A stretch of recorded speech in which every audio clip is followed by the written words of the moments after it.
Всем доброго дня.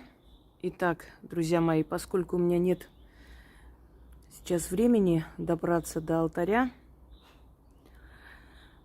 у меня очень много накопилось дел, огромное количество, и вчера день отчетов.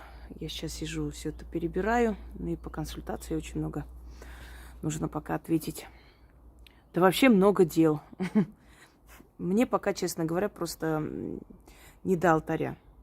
Но я думаю, что я столько вам дарила и показывала, и столько вы видели у меня красивые оформленные алтари, что и столько еще увидите, не вижу в этом трагедии.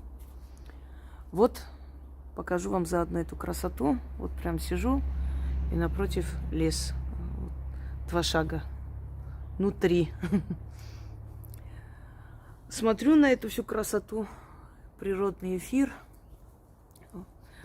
вдыхаю и решила вам подарить, точнее, перебирала свои книги теней и увидела в архиве моем еще один ритуал, который я еще не дарила. Их вообще много, честно говоря, но некоторые прям хочется вот сейчас подарить. Такое время, когда деньги решают многое. Вообще во все времена деньги решали многое. В Османской империи была такая султанша Фатме. Фатме, так и называли ее. Она была привезенная по разным источникам из Сербии. Кто-то говорит, что она была албанка. Ну, это не важно. Важно то, что она решила, что ее сын будет править, и она будет валидой султан. Не будем судить этих людей строго, потому что невольничьи рынки, люди, продаваемые там, сломленные судьбы. У них единственная была цель выжить любой ценой. Я, к слову, о деньгах, что деньги очень многое решают. Она забеременела, но вместе с ней забеременела еще другая фаворитка. И практически, собственно говоря, уже роды подходили к моменту начинания. Каждый из них очень-очень хотела родить первое, причем родить сына. Потому что даже на несколько минут рожденный первый ребенок считался наследником. Остальных вы знаете, какая участь постигала по законам Фатыха. Их не оставляли в живых. И тщеславная Фатме, конечно же, не могла пережить такое. И она, накопив огромное количество денег, огромное, потому что там нужно было подкупить просто сотни слуг, она подготовилась очень тщательно к этому дню, подкупила слуг, и когда ребенок родился, а родился мальчик, они подменили ребенка. То есть заранее уже был готовый купленный ребенок у какой-то бедной семьи, девочка. Они подменили ребенка, а того ребенка не стало.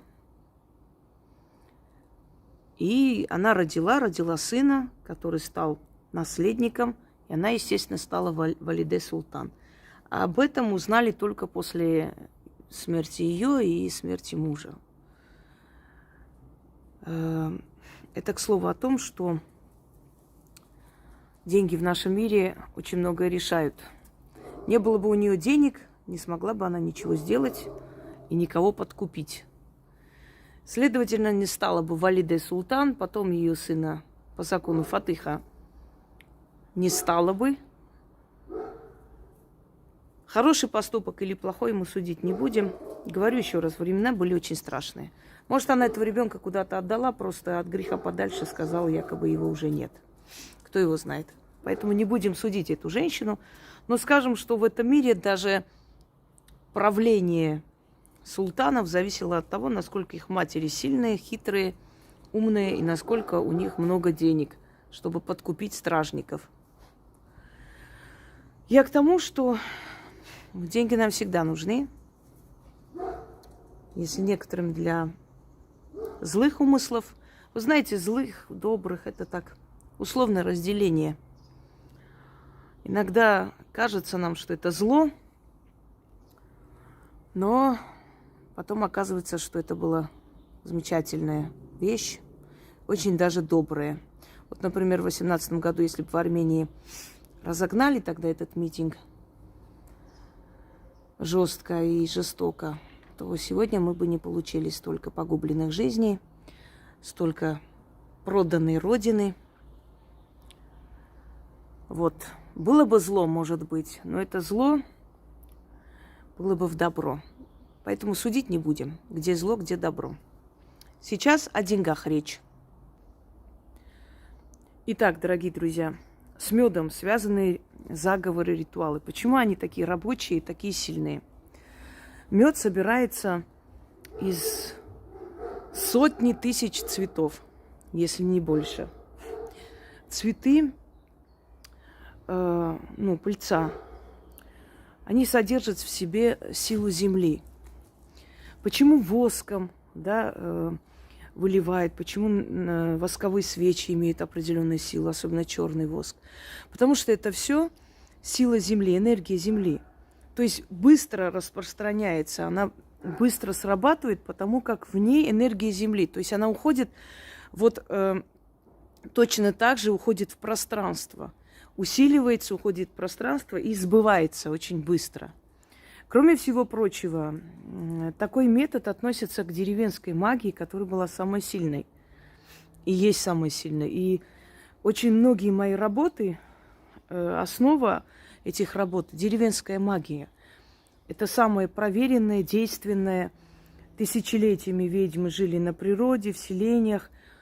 Они знали язык природы, они понимали язык мироздания, вода, болотные гиблые места, лес, сила леса, дороги, перекрестки и так далее. То есть все это использовалось по назначению для добрых или злых целей, неважно, но в любом случае это все работало.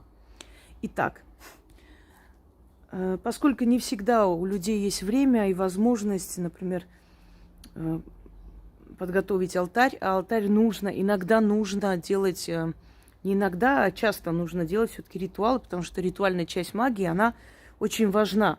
Ты укрепляешь свою силу силами мироздания, с тонким миром.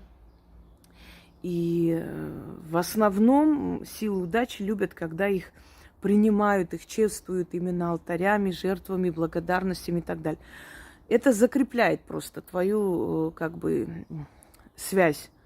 А между делом, когда особо нет времени, можно начитывать заговоры. Они не менее сильны, чем ритуалы и рабочие. Например, очень много хвалят люди 4 менялы, Дед Хабар, у нас Дед Сидор. Огромное количество работ сейчас не перечислить. Они все очень рабочие, очень быстро срабатывают, очень быстрый результат дают и так далее. Особенно для людей, которые занимаются своим делом. Теперь... В этом ритуале, то есть это один из вариантов ритуалов с медом, я уже такие ритуалы вам давала, и заговоры в том числе. Но один из вариантов. Вы можете это провести на рабочем месте, можете провести дома, и даже если у вас квартира. Но рассчитывайте так, чтобы... то есть вам нужно взять стакан, налить туда теплой воды, чтобы мед растворился. Растворить там ложку меда. Пол-ложки пускай. Те, которые говорят, что у них аллергия на мед и как делать, не делаем. Никаких других вариантов нет. Вместо меда уксус нельзя растворять. Все. Если вы чувствуете, что вот этот продукт вам нельзя, или есть в ритуалах, например, нужно выпить там или пригубить вино, и вам нельзя, и так далее, все, значит, вы берете другой ритуал. Не спрашивайте, а как быть, если мне нельзя этот продукт? Нельзя, не берете, не проводите с этим медом ритуал. Все. Берете ложку меда, чайную, естественно. Можете и большую взять, но просто я не думаю, что вы сможете осилить такую сладость. Чайную ложку меда, стакан воды. Возьмите с расчетом столько, сколько вам хочется. 100 грамм, может, 200 грамм. Растворяйте там мед. Начитывайте сверху 6 раз.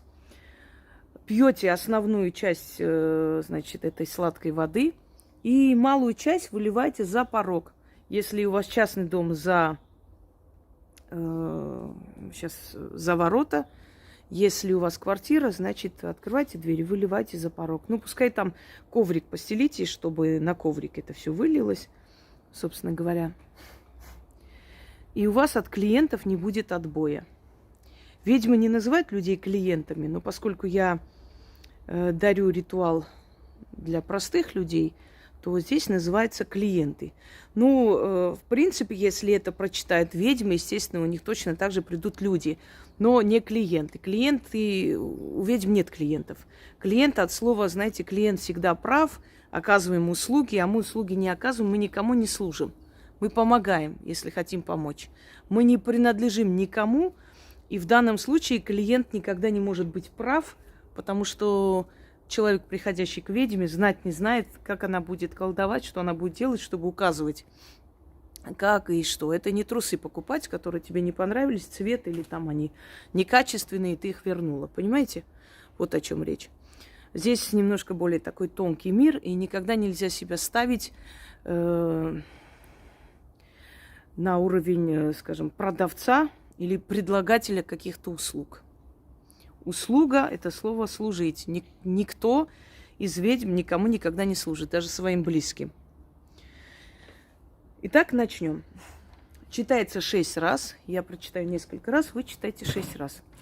Растворяйте, значит, в теплой воде мед. Прочитали, выпили и немного оставляйте, выливайте за порог. Все.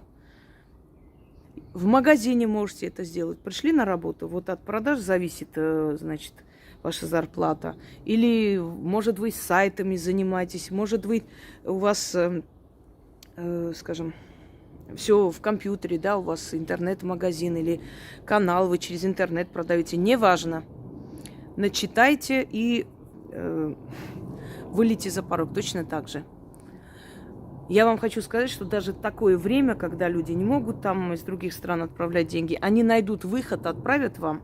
Если раньше могли махнуть рукой и сказать, ну ладно, потом куплю, сейчас они будут делать все возможное, чтобы каким-то образом найти людей, через кого-то отправить эту плату и попросить вашей помощи. Собственно говоря, вот так. Итак, заговор. Но я вам напоминаю еще раз. Такие заговоры нужно обновлять. Их нужно читать каждый день. Потому что они не надолго. То есть они на сегодня. Вот сегодня прочитали, сегодня к вам пришли эти люди. Завтра прочитали, завтра пришли. Ну, понятное дело, что некоторые придут, и в течение нескольких дней там вы будете отправлять и так далее. Я не говорю, что они сегодня пришли, завтра убегут. Нет. Но такие работы, в отличие от ритуалов, они и требуют обновлений. Постоянно нужно читать. И вы просто будете ошарашены результатом. Я вот недавно дарила ритуал на грузинском, на мед. Ну, похожий ритуал, чем-то похожий. Хотя отличия есть. Ну, и есть несколько у меня работ, именно связанных с медом, призывать деньги на мед. Работает очень-очень быстро. Природная магия, деревенская магия, она самая сильная. Начнем. Шла я, шла. Горшочек меда нашла. Мед сей денежным богом оставлен. Да с медом и свиток подарен. А там слова написаны. Те слова мудрые, те слова великие, древние да могучие. Слова те читаю, да клиентов призываю. Как на мед пчелы слетаются, как на мед муравьи сбегаются, так на торговых людей купцы приходите. А ко мне клиенты пожалуйте. Клиенты денежные, приходите с поклоном, с деньгами да с дарами. Мне ваши деньги, вам мой товар. Вы довольны, а я богата. Ключ, замок, язык. Заклято. Хочу объяснить, что следовать естественно, если это читает мужчина, он говорит «шел я шел». Шла я шла, горшочек меда нашла. Мед сей денежным богом оставлен. Да с медом и свиток подарен. А там слова написаны, те слова мудрые, те слова великие, древние да могучие. Слова те читаю, да клиентов призываю. Как на мед пчелы слетаются, как на мед муравьи сбегаются, так на торговых людей купцы приходите. А ко мне клиенты пожалуйте. Клиенты денежные, Приходите с поклоном, с деньгами да с дарами. Мне вам ваши деньги, вам мой товар. Вы довольны, а я богата. Ключ, замок, язык. Заклято. Еще раз. Шла я, шла, горшочек меда нашла. Мед сей денежным богом оставлен. Да с медом и свиток подарен. А там слова написаны, те слова мудрые, те слова великие, древние, да могучие. Слова те читаю, да клиентов призываю. Как на мед пчелы слетаются, да как на мед муравьи сбегаются, так на торговых людей, купцы, приходите. А ко мне клиенты пожалуйте, клиенты денежные, приходите с поклоном, с деньгами да с дарами. Мне ваши деньги, вам мой товар. Вы довольны, а я богата. Ключ, замок, язык. Заклято. Вам нужно читать 6 раз, и в этот день у вас обязательно будут покупки. Ну, смотря чем вы занимаетесь. Может, маникюром, значит, запишутся заранее на целую неделю. Не знаю, если у вас там доставка. Между прочим, хочу вам объяснить, что если это читает один человек в семье, то все, кто работает, ну вот работает на себя или у кого есть дополнительный заработок, да и те, которые на бюджете, им тоже дают какие-то подработки и все прочее. Но если в семье хоть один человек читает заговоры на деньги, то в семье все, кто работает, у них у всех очень много заказов, и у них у всех постоянные деньги, постоянная работа. Просто нет отбоя от тех же клиентов. Да, там клиенты. Это уже не раз проверено, поэтому не обязательно даже, чтобы ваш сын, муж, сноха или кто-то еще читал. Вы читайте для семьи. Не надо за всех говорить имена. Нет, вот читайте для себя. Вы же выливаете за порог, вы же вместе живете в этом доме, ну или вы связаны кровным родством. И вы заметите, что у них у всех будет полно работы. Просто вот некогда присесть. Я знаю такой случай, когда я подобный ритуал дала женщине, у которой там муж работал в доставке. И, в общем, не было очень долго, не было никого, почему-то вот не заказывали. Все время как-то так сидели они без дела целый месяц. И когда я дала этот заговор, она говорит: знаете, я, говорит, не говорю им всем, они не знают, но у меня муж говорит: слушай, у нас мужики в таком состоянии, говорит, слушай, никто не наколдовал на нас, прям как из ведра изобилия, извиняюсь, рога. Но они сказали из ведра, поэтому я повторю, что вот столько народу, как будто где они вообще прятались до этого времени. Друзья мои, вы попросите, и эта сила, эта энергия притянет людей. Вы не думайте о том, как это случится. Это не ваша забота. Вы попросите и отойдите в сторону. И они сами вам приведут.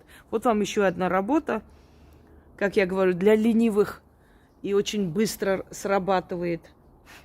Но если ваши дети и муж будут проводить, это вообще замечательно. Тогда достаток в семье во много раз возрастет. Но если нет, проведите вы. В любом случае этот достаток будет. У них не будет, скажем, нехватки в деньгах и нехватки в заказах, в клиентах и все прочее. Удачи вам и всех благ.